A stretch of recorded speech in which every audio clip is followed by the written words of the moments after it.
Hello and welcome to KU Padasala. I am Dr. Sarita ji, working in the Department of English, Government College for Women, Thiruvananthapuram. This video segment is an introductory session on gender studies, which is one of the core courses for semester 6 BA English, Language and Literature. I shall try to give you a brief account of the development of gender studies and also introduce a few concepts used in the analysis of gender, like gender ideology, identity, essentialism, patriarchy, and so on. So we will start with the origin of gender studies as an independent discipline. Gender studies as an independent discipline emerged as recently as the late 1960s, and its development was triggered by second wave feminism that developed a critique of gender inequalities, that is, inequalities in both personal relationships and social positioning. It began to draw attention to the ways in which academic disciplines exclude the experiences, interests, and identities of women. Gender was largely ignored by all social sciences in general and sociology in particular, mainly before the 1970s. Women were almost invisible, only featuring in their traditional roles as wives and mothers within families. Gender inequality was not recognized as an issue of sociological concern or even a problem to be addressed. During the 1970s, differences and inequalities between women and men came to be recognized, especially by women sociologists, as problems to be examined and explained. In disciplines as English literature, women had begun to challenge the hegemony of a canon of great works of literature which practically excluded women writers altogether and had nothing to say about the material and social conditions that prohibited the emergence of great women in this field. During the late 1960s in the US and also the mid to late 1970s in the UK, women's studies began to develop as a specialized area of academic interest, and then it started spreading fast elsewhere around the globe. This is how women's studies was born as a discrete area of study. Firmly interdisciplinary in perspective, women's studies initially was placed mainly within the disciplines of English, sociology, and history. Coming to gender studies, the term gained currency as the understanding of gender involving the study of relationships developed as a complex, multifaceted, and multidisciplinary area. Gender studies opened up women's studies further beyond its beginnings in the politics of women's liberation movement. The term patriarchy came to be widely used in the 1960s and 70s in place of the earlier term sexism in order to emphasize the importance of institutions in gender oppression. It indicates a social system in which maleness and masculinity are conferred a privileged position of power and authority. It refers to the systemic structural differences in the cultural, economic, and social position of men in relation to women. Under a patriarchal regime, women are excluded from all positions of power and authority except where it is required to support individual men or social system as a whole. So these are all basically ideologies. So that brings us to gender ideology. Gender ideology is a set of beliefs. It's a set of beliefs about the roles men and women should fulfill.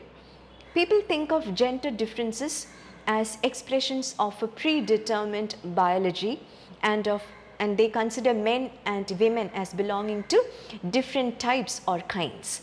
Treating gender difference in this biological essentialist way is a problem because it perpetuates a non-egalitarian gender ideology. Gender ideology actually falls into three types: traditional, transitional, and egalitarian. The first one, that is the traditional gender ideology, is about the expected roles men and women have to play. That is, men were considered responsible for livelihood, and therefore they are more likely to be assigned work related roles. Women were held responsible for the family and therefore were assigned domestic roles. Egalitarian perceptions hold that roles should not be segregated by gender. That is, men and women might hold equal roles both at work and also at home. Transitional perceptions lie somewhere midway between traditional role segregation and egalitarian attitudes. Another concept we need to discuss is essentialism. In early Western thought, Plato's idealism held that all things have an essence. In Categories, a text from the collection Organon, Aristotle similarly proposed that all objects have a substance that makes the thing what it is, and without which it would not be that kind of thing. Essentialism means that there is a property or properties that make something what it is, an individual who she or he is. It is like saying that the pencil is an object consisting of a long stick of graphite enclosed in a cylindrical piece of wood. Essentialism is the view that objects have a set of attributes that are necessary to their identity. There is a contrary view called non-essentialism that denies the need to possess such an essence. Now, the reason why we are discussing essentialism in this session on gender studies is because the society puts forward some conditions that determine one's identity as a man or a woman. The problem with essentialism is that it leaves no room for individual choice or agency. In feminist theory and gender studies, gender essentialism is the attribution of fixed essences to men and women. Women's essence is assumed to be universal, and it is generally identified with those characteristic traits which are viewed as being specifically feminine. These ideas of femininity are usually biological and are also preoccupied with the psychological characteristics such as nurturance, empathy, support, non-competitiveness, etc. To make this point clear, I'll quote a few lines from Charlotte Bronte's Jane Eyre. Women are supposed to be very calm generally, but women feel as men feel. They need exercise for their faculties and a field for their efforts. I'm skipping a few lines here. It is thoughtless to condemn them or laugh at them if they seek to do more or learn more than custom has pronounced necessary for their sex. So what custom pronounces necessary is essentialism. Feminist theorist Elizabeth Gross states in one of her publications that essentialism entails the belief that those characteristics defined as women's essence are shared in common by all women at all times. It implies a limit of the variations and possibilities of change. It is not possible for a subject to act in a manner contrary to her essence. Essentialism thus refers to the existence of fixed characteristics, given attributes that limit the possibilities of change and thus of social reorganization. There are two kinds of essentialism in gender studies: kind essentialism and individual essentialism. Kind essentialism projects the powerful political idea that all women share something in common that provides the basis for political solidarity. But individual essentialism expresses the idea that a person's gender is constitutive of her or his being the social individual that he or she is.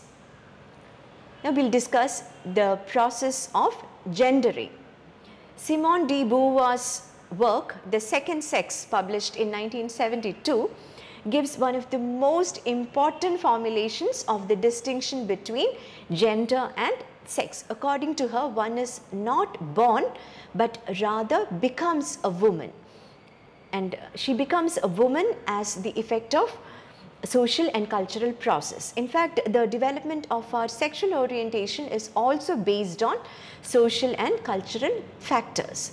It was the feminist anthropologist Gail Rubin who coined the term gender sex system in the essay Traffic in Women, Notes on the Political Economy of Sex, to explain the different ways kinship organizations produce gendered beings out of sexed bodies. According to Rubin, gendered subjects are produced through a series of prohibitions like incest, homosexuality, thus regulating not only sexual behavior but even sexual desire.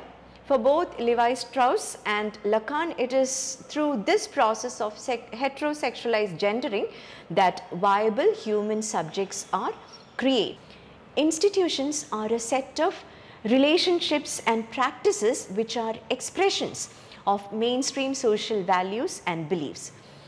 They are configurations of interests and ideas that manifest as rules and compliance procedures. They have the support of other social and cultural institutions. Examples are relationships like family, practices like parliamentary democracy, the legal system, and general education. Take the institution of family for example. The coercive power of the institution can be seen in the pressure it puts on men and women to settle down and have a family. For those whose inclinations do not dispose them to this lifestyle, they will have to face social disapprobation. Again, it is very difficult for other family formations like same-sex couple to be granted legitimacy and support. Alternative family structures do not receive social approval expressed in popular culture forms. Intersecting with other social systems. Gender cannot be treated as an independent social construct.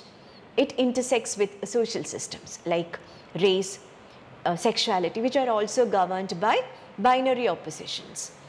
Now that is, people experience those multiple aspects of identity like race, class, gender, sexuality, age, ability simultaneously, and the meanings of different aspects of identity are shaped by one another. There is no experience of gender that is outside of an experience of race. In addition to race, gendered experience is also shaped by, as I mentioned earlier, age, sexuality, class, and even ability. Experience. Experience is what we do and feel during our interactions with other people or things. It is the individual's interactions with material, economic, and interpersonal realities that are transformed as subjective experiences. It recognizes that different people experience the world differently. Therefore, experience is not universal. It is not the same for everyone.